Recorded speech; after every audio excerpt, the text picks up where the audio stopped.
You're up. All right, that didn't take long at all. That's a PL, the second word of the second line in Jonah on page 1033 of our Old Testament, Jonah chapter 3, verse 6. Vayakos is a PL. So, now we translated it, and he put on, clothes himself. The word means to cover. So let's see what kind of PL that might be. In the PL stem, it means to cover or to conceal or cover up or to clothe oneself. Intransitive. So you can cover something in a transitive sense or clothe oneself with something in an intransitive sense. What does transitive and intransitive mean, by the way? A little review. Transitive means it has a direct object. Intransitive means there's not a direct object.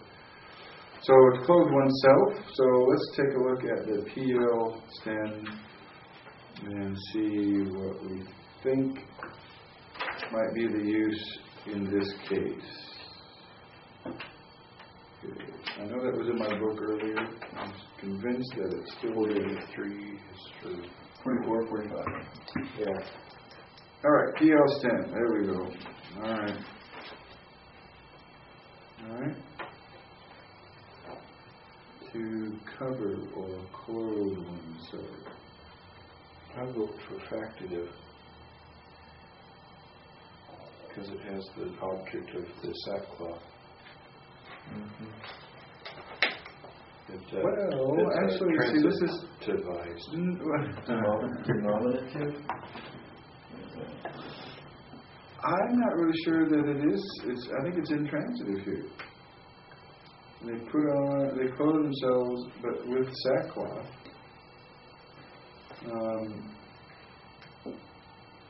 According to the lexicon, clothe oneself with or put on with an accusative, clothes or sackcloth. In fact, look at the behold, it gives our actual verse right there, Jonah 3:6. So this is intransitive, so actually factative wouldn't work out very well there, would it? If it has an accusative, which could be as a direct object. Yeah, but it's not here. You clothe yourself with something. The accusative really isn't a direct object.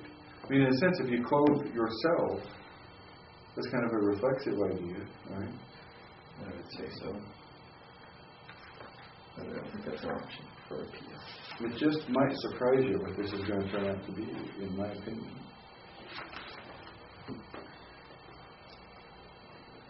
I think it's denominative. Yeah, because the noun form is a cover. Mm-hmm.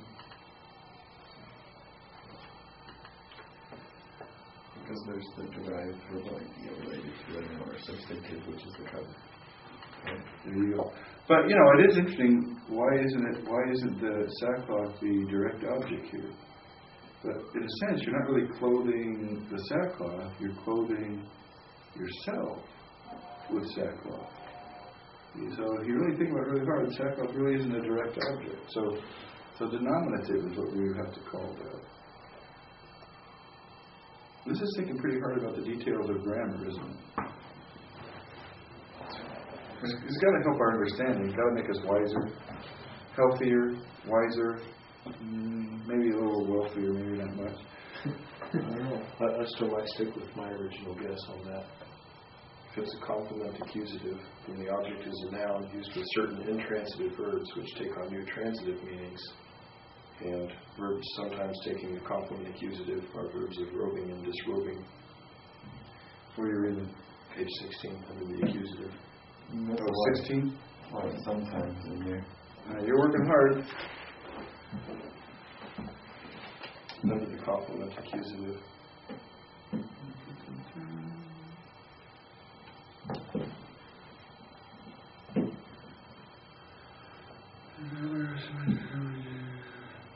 Other verbs sometimes taking the complement accusative are verbs of robing and disrobing.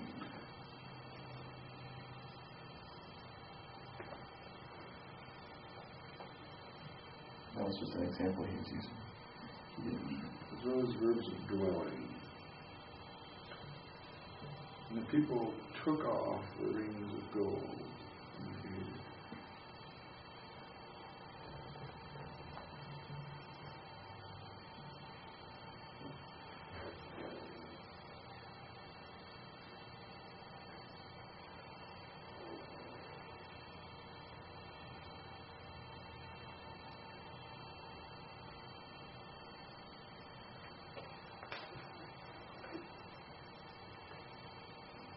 Either way you look at it, you're probably going to end up in the same place eventually. Yeah. But the only thing that gets me is, again, it's descriptive. How are you going to describe the grammar, right? And there's often more than one way to do it. But my lexicon tells me this is an intransitive use with an accusative. Now you might say there's a better way to describe that. And it does happen to be a verb with a cognate noun.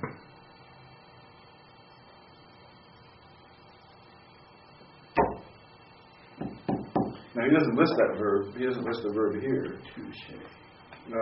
Let's just indulge ourselves for a moment, shall we? Yeah. Do you mind if we indulge ourselves? And I'm not talking about the cake. Let's take a look in the lexicon at one of these words for robing or disrobing that he gives us. For example, lavage. In fact, somebody look up lavage. Somebody else look up pashat, pei, sheen, tate. I'll go for the pei, sheen, tate. Okay, I'll look up ada.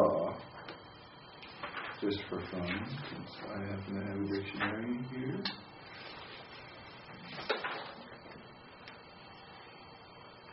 Oops.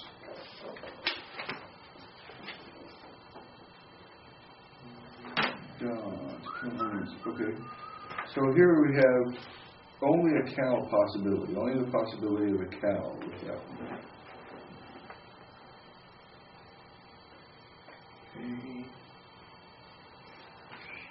And my grammar tells me here it can be with two accusatives. So you can adorn something with something. But only in the cow.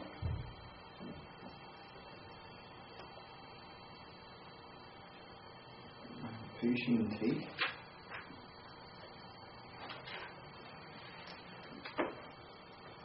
Lavage is Pei, sheen, tate.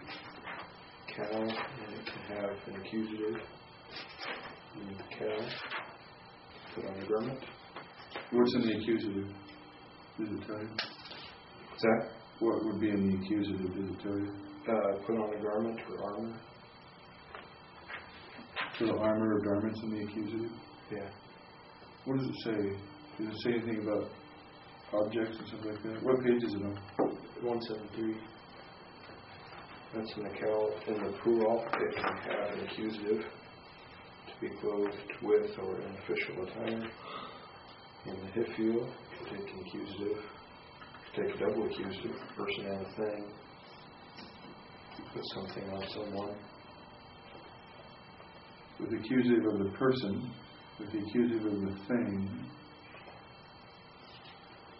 And both. But that's not occurring in the PO. Okay, did you find yours yet? I thought it needed to be, but it wasn't very helpful. There it is, page 300.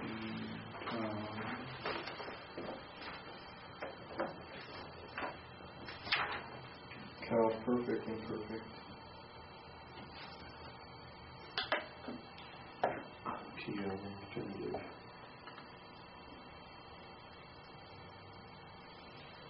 Full fit line.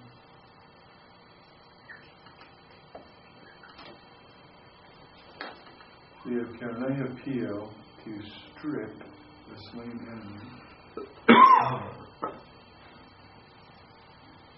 Cow.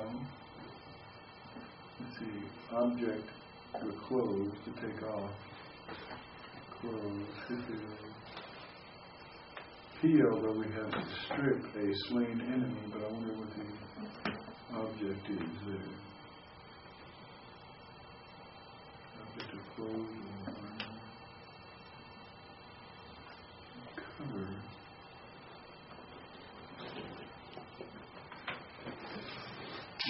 Well, see, this is an odd thing because what's happened is we have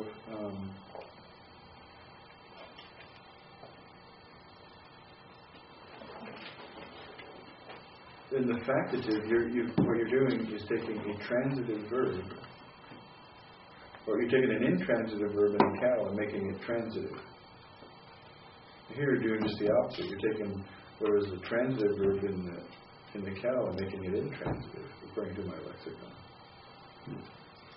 And so if you believe the lexicon, it doesn't fit that kind of a deal there. And most of these, there are 3 uses in the Old Testament of appeal, but they're not occurring in the PO. None of those are occurring in the PO. So what I was getting at is those examples he's using right there are not occurring in the PO. So he's not really citing. You have 3 uses, but that's pretty rare. He's not really citing an example of a verb in a PO that fits that construction. I still think it wouldn't be an illegitimate way to describe it grammatically. It'd be an alternative way to do it. This is not the way my lexicon's leading me, though. And it's tough to say factitive here but if you took it as transitive, then it might fit, and you could take it as transitive, but would it be intransitive in the cow? Was it sometimes used as an intransitive in the cow?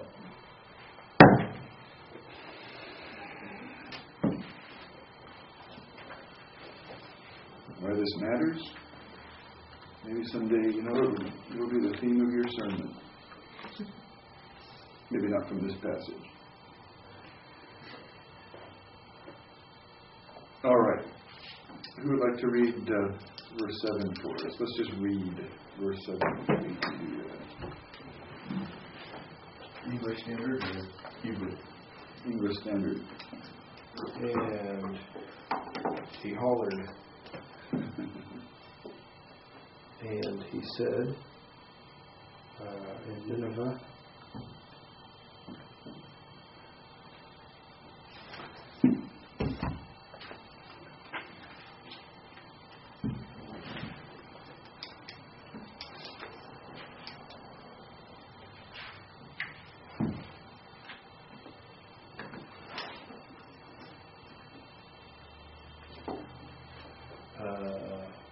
tasting? Yeah, taste or discretion or discernment, something like that.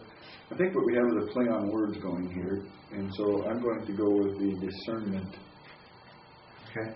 Here, you're not going to get the play on words in English, but you'll see it in Hebrew. So he cried out and said, in Nineveh, from the discernment, go ahead. Of the king. Okay. And The green.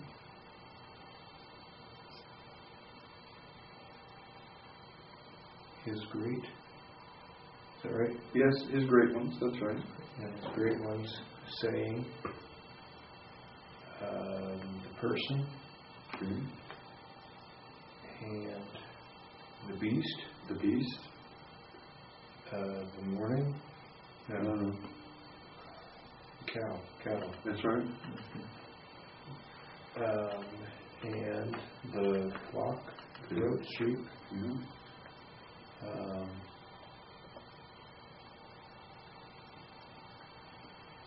Will not taste. Here's the final word, that's right.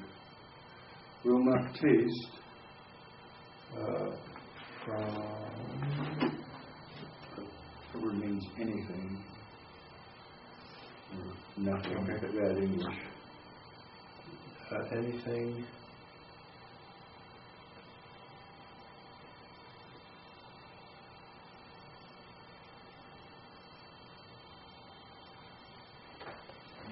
Eat?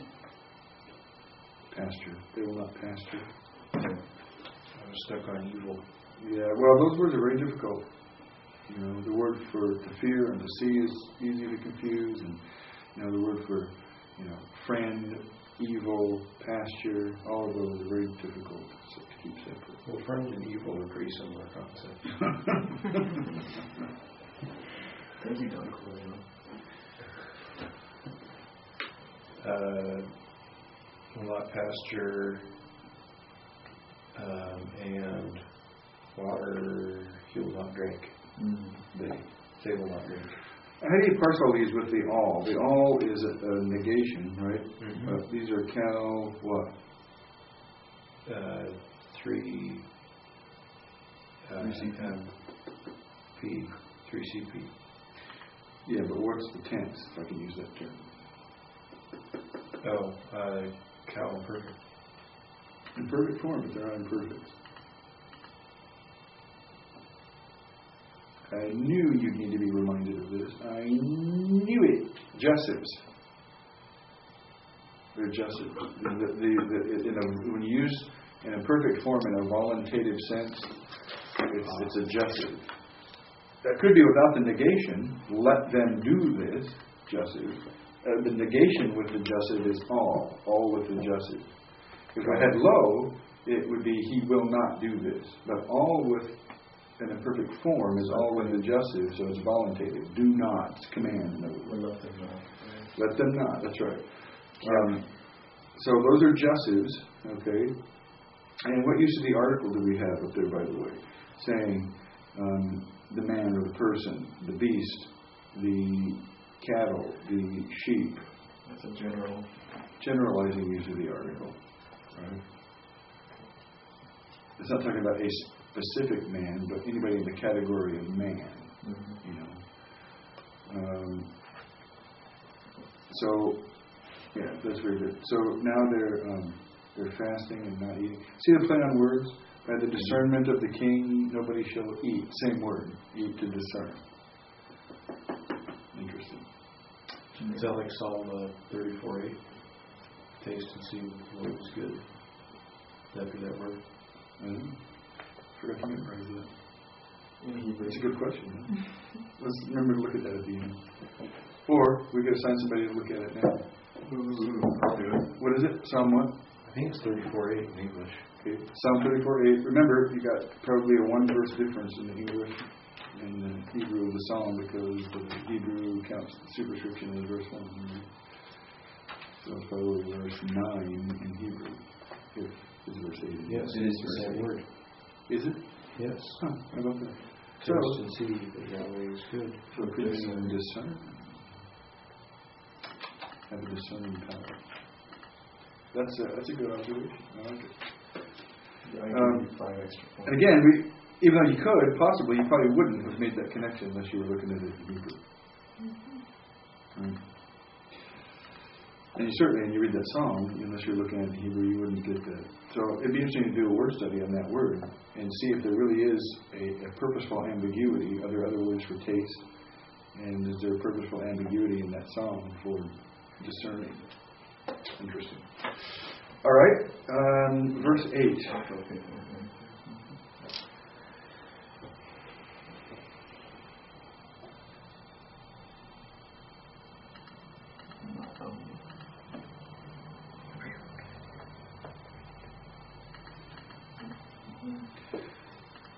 You know, we're talking in English, and so it makes it a little bit tough to split hairs when you're talking in English. But here is